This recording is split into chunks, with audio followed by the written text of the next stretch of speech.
हमारे साथ कार्यक्रम में है डॉक्टर पूनम शर्मा, कृषि अधिकारी विस्तार, और आज इनसे हम चर्चा करेंगे फसलों को पाले से कैसे बचाएं।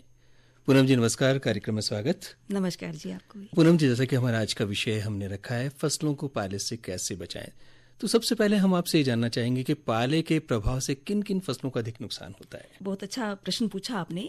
ये जैसे अभी मौसम चल रहा है, शीत लहर एवं पाले, क्योंकि सर्दी शुरू हो गई है जी। शीत लहर और पाले से सर्दी के मौसम में लगभग सभी फसलों को थोड़ा बहुत नुकसान तो देखो होता है जी। लेकिन जो विशेष तौर से नुकसान होता है, जैसे इन दिनों में अपने टमाटर है, मिर्च है, बैंगन है और जो सब्जियां हैं वो सकुलेंट होती है, मतलब कोमल होती हैं वो जी। इसी प्रकार से पपीता हो गया, केले के पौधे हो गए, हमारी मटर हो गई, चना हो गया, अलसी, सरसों, जीरा, धनिया, इन दिनों में वो होती है रबी फसलें जी। अपनी, सौंफ हो गई, अफीम हो गई।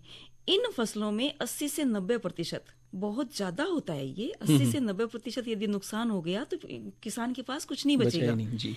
इसी प्रकार जो अरहर की फसल है उसमें थोड़ी हार्ड हो जाती है, वो उसमें 70% नुकसान हो जाता है, गन्ने में 50% होता है, और गेहूं जो है जो अपना, उसमें कम नुकसान होता है, 10 से 20% ही होता है। वो हार्डी क्रॉप्स होती हैं, मतलब थोड़ी सहन कर सकती है, वो पानी को भी सहन कर लेती हैं। इस प्रकार उसमें थोड़ा कम नुकसान होता है। ये जो कोमल फसलें हैं इनमें नुकसान ज्यादा होता है। यानी कि नुकसान तो सभी फसलों में होता है, लेकिन जो कोमल है उनमें थोड़ा ज्यादा होता है, बाकी जो थोड़ा हार्ड है उनमें थोड़ा नुकसान कम होता है। अब बात करना चाहेंगे कि फसलों में पाले का प्रभाव यदि किसान भाई बहनों को देखना है तो क्या क्या लक्षण दिखाई देते हैं किसान भाई बहनों को, और उनसे क्या क्या नुकसान हो सकता है। इसमें मैं किसान भाइयों से बताना चाहूंगी कि भाई जो फसलों में पाले का प्रभाव, वैसे तो हमारे किसान भाई जानते हैं अच्छी तरह से, वो क्योंकि खेती करते हैं, वो भी एक वैज्ञानिक हैं, खेती करते हैं, उनको अच्छी तरह से नॉलेज है। फिर भी मैं बताना चाहूंगी कि फसलों में पाले का जो प्रभाव होता है उसमें पौधों की पत्तियां ऐसी लगती है जैसे अपने पानी नहीं दिया हो, झुलसी हुई सी लगती है। इसी तरह से फूल भी झुलसे हुए से लगते हैं जैसे इनको अपने पानी नहीं दिया, हालांकि पानी दिया होता है, लेकिन पाले का जब प्रकोप होता है तो ऐसा लगता है जैसे झुलस गई हो। इसी प्रकार से वो जो पत्तियां और फूल हैं वो झड़ना शुरू हो जाते हैं। जब वो झुलसी उसी होंगी तो उनको पानी प्रॉपर नहीं मिलेगा और वो जो अपना खाद्य पदार्थ है वो नहीं बना पाएंगे, तो वो झड़ जाती हैं। यहाँ तक कि जो फल होते हैं, जो अध पके फल है, जैसे सरसों है अपनी, फूलों पे है तो कोई दिक्कत नहीं है, जब उसमें दाने पड़ने लग जाते हैं तो वो फल जो है उसके, मतलब जो फलियां हैं वो सिकुड़ जाएंगी, अंदर जो बीज है वो सिकुड़ जाएंगे, या हमारे जो फल लगे हुए हैं फलदार पौधों में वो सिकुड़ जाते हैं, उनमें झुर्रियां जैसे पड़ जाती हैं जैसे किसी चीज की कमी हो गई हो। इसी प्रकार फल भी जो है, जो फलदार पौधे हैं उनके फल गिर जाते हैं, झड़ जाते हैं। और जो फलियों में, जैसे मैंने आपको बताया, सरसों हो गई, या पोर्स अपने बनते हैं इसके, जो चने के पोर्स बनते हैं, और अपनी जो मटर है इनमें जो फलियां बनती हैं, या बालियों में जो दाने हैं वो नहीं बन पाते हैं। जो दूधिया स्थिति होती है इस वक्त तो वो सिकुड़ जाता है, तो वो बन नहीं पाता है, दाने भी सिकुड़ जाते हैं, और इस तरह से जो दाने बनेंगे वो कम भार के बनेंगे। इसी तरह से अपन ने कभी देखा होगा कि जो अपने जैसे मूंग में है, पानी की कमी रह जाती है लास्ट में जाके, तो वो छोटा रह जाता है मूंग का जो बीज है, तो वो पकने में भी नहीं आता और थोड़ा हार्ड रह जाता है, चाहे दाल बनाए हम उसकी, चाहे वैसे। तो इसी तरह से कम भार के और पतले हो जाते हैं दाने जो हैं। जाहिर है कि सर्दी का मौसम चल रहा है, दिसंबर का महीना भी चल रहा है। पाला पड़ने की संभावना की यदि हम बात करें तो कब सबसे ज्यादा संभावना हो सकती है पाला पड़ने की? इसमें जो पाले पड़ने की संभावना है, जैसे रबी फसलें अपनी, इनके फूल आ रहे हैं, बालियां आ रही हैं और फलियां बन रही हैं। इनके जब बनते समय, फलियां आने के वक्त और फलियां, जो बालियां आने के वक्त और फलियां बनते के समय पाला पड़ने की संभावना सबसे ज्यादा है, क्योंकि मैंने आपको जैसे बताया कि अंदर बीज है, उसकी दूधिया स्थिति है, दूधिया स्थिति है तो पाला उसको ज्यादा लगेगा। इसी तरह से कृषकों को ये सतर्क हो जाना चाहिए कि हम जो पाला पड़ने के जो लक्षण है ना, जो अपने आसपास की वनस्पति है, वनस्पति में जैसे खेतों के आसपास आक जरूर होता है, कहीं ना कहीं पौधा जरूर होता है, आग पर सबसे पहले प्रभाव पड़ता है। आग की जैसे पत्तियां झुलसना शुरू हुई, आप सोच लो पाला पड़ गया है उस रात को, उससे अपने को पता चल जाता है कि भाई अब पाला पड़ने वाला है। मौसम की यदि हम बात करें तो मौसम के हिसाब से पाला पड़ने के क्या संभावित लक्षण रहते हैं? जी, जैसे मैंने बताया कि वनस्पति में तो जैसे आग हो गया, दतूरा हो गया, इससे पता चल जाता है अपने को कि वनस्पति ये झुलस रही है तो पाला पड़ने की संभावना है। इसी प्रकार जैसे मौसम का अपन कहें तो पाले का पौधों पर जो प्रभाव है शीतकाल में अधिक होता है। जब तापमान, विशेष तौर से कृषक भाई ध्यान दें कि जब तापमान 0 डिग्री सेल्सियस से नीचे गिर जाता है, हवा रुकी हुई है, तो पता चल जाना चाहिए कि रात को पाला पड़ने वाला है, संभावना है पाला पड़ने की। साधारण तौर पे जैसे अनुमान दिन में ही लगा सकते हैं अपन। वातावरण का जो दिन में जो वातावरण है उसमें ये होता है कि सर्दी के दिनों में जिस रोज दोपहर में पहले तो ठंडी हवा चल रही हो जी, जैसे 12-1 बजे से पहले ठंडी हवा चल रही है, आपकी हवा का तापमान जो जमाव बिंदु से नीचे चला गया है, और दोपहर बाद जो हवा है वो अचानक चलना बंद हो जाए जी, तो ये मान लो कि आसमान साफ भी है उस दिन, तो उस दिन आधी रात के बाद हवा रुकी हुई सी लगेगी और पाला पड़ने की संभावना बढ़ जाती है। तो जिस दिन आसमान साफ हो, अच्छी हवा चल रही हो सुबह दोपहर तक, उसके बाद में हवा रुक जाती है तो रात को पाला पड़ेगा जी। इसी प्रकार जो पाले की विशेष जो संभावना होती है, रात के तीसरे से चौथे पहर में पाला पड़ने की संभावना ज्यादा होती है।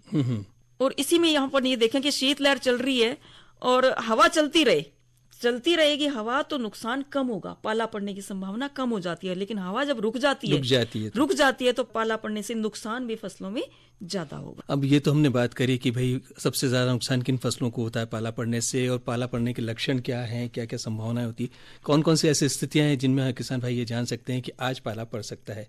लेकिन अब बात करें पाले से सुरक्षा की, यदि हम बात करें किसान भाई बहनों की फसलों की, तो किसान भाई बहनों को क्या करना चाहिए? जैसे किसान भाई बहनों को आपने बताया कि पाला पड़ने की ये संभावना है जी, तो अपने को ये देखना है कि पाला पड़ने, आज जैसे रात को पाला पड़ने की संभावना है, हमने दिन में ये देख लिया जी, तो रात को 12 से 2 बजे के बीच आसपास किसान भाई को जागना तो पड़ेगा, भाई किसान भाई हैं हम, तो रात को 12 से 2 बजे के बाद ये करना है अपने को, खेत का जो उत्तरी पश्चिमी दिशा है जी, क्योंकि ठंडी हवा हम सब जानते हैं कि उत्तर पश्चिम दिशा से ही आती है, क्योंकि हिमालय पर्वत उस तरफ पड़ रहा है अपना, तो ठंडी हवा का जो है वो रुख उस तरफ से आता है।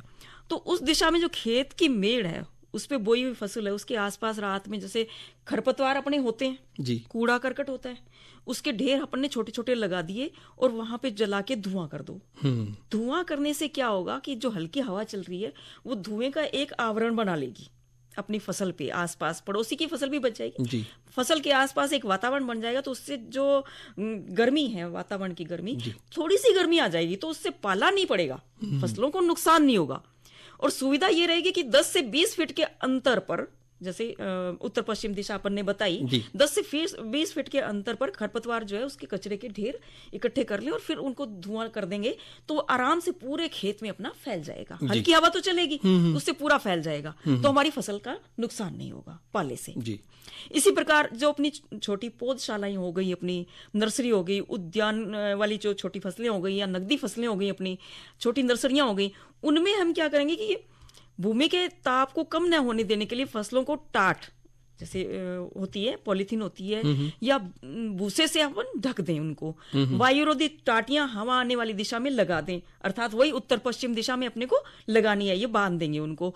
नर्सरी हो गई, किचन गार्डन हो गया, इसी तरह से कीमती फसलों वाली जैसे और भी फसलें होती हैं, उनमें भी उत्तर पश्चिम की दिशा में टाटियां बांधकर उनको रोका जा सकता है। इसी तरह से अपन कई बार अपन देखें जो माली लोग हैं वो अपनी जो सब्जियां लगाते हैं, तो इस तरह से मेड बनाते हैं कि उत्तर पश्चिम दिशा से आने वाली थोड़ी सी ऊपर कर देते हैं, तो उसके ओट में जो हमारी सब्जियां हैं वो आराम से रह सकती हैं और पाले से बच जाती हैं।